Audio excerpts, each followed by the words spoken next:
Alam nyo ba ang kwento ng Kataw? Ang mga sirena ng ating kapuluan. Nakakamanghang isipin na sa napakaraming kwentong bayan ng Pilipinas, kakaunti lang ang mga kwento tungkol sa mga sirena. Pero huwag kayong mag-alala dahil ngayon ay ibabahagi ko sa inyo ang mga kakaibang detalye tungkol sa misteryosong nilalang na ito. Sa Bisaya, tinatawag siyang Kataw, isang salitang nangangahulugang mukha ng tao. Hindi ba't napakaganda ng pangalang iyon?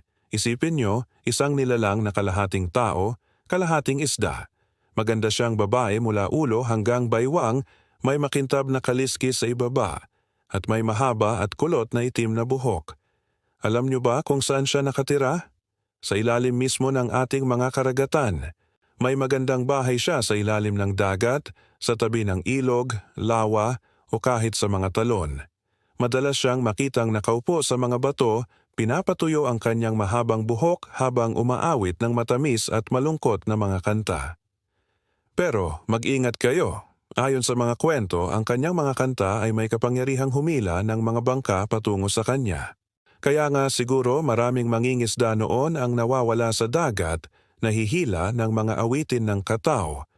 Napakakawili ring malaman na bago pa man dumating ang mga Espanyol, may sarili na tayong konsepto ng sirena. Hindi tulad ng iniisip ng marami, hindi lamang ito hango sa mga kwentong dinala ng mga dayuhan. Ang ating mga ninuno ay may malalim ng pagkaunawa sa mga nilalang na ito. Sa katunayan, sa mga sinaunang manuskrito ng Pavon, binanggit ang Kataw bilang isa sa mga extinct animals ng Negros. Inilalarawan siya bilang isang kahangahangang nilalang na kasing laki ng isang babae.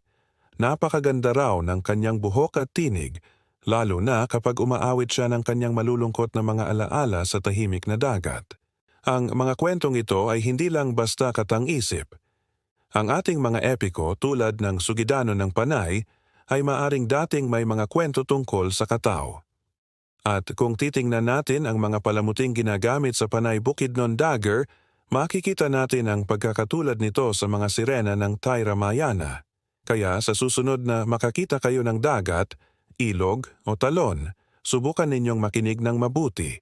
Baka sakaling marinig ninyo ang matamis na awit ng Kataw, ang sirena ng ating kapuluan. Salamat sa inyong pakikinig sa kwentong ito tungkol sa Kataw. Kung gusto nyo pang makarinig ng mga katulad na kwento tungkol sa ating kulturang Pilipino, huwag kalimutang mag-subscribe sa channel na ito at pindutin ang notification bell. Hanggang sa muli, mga kaibigan.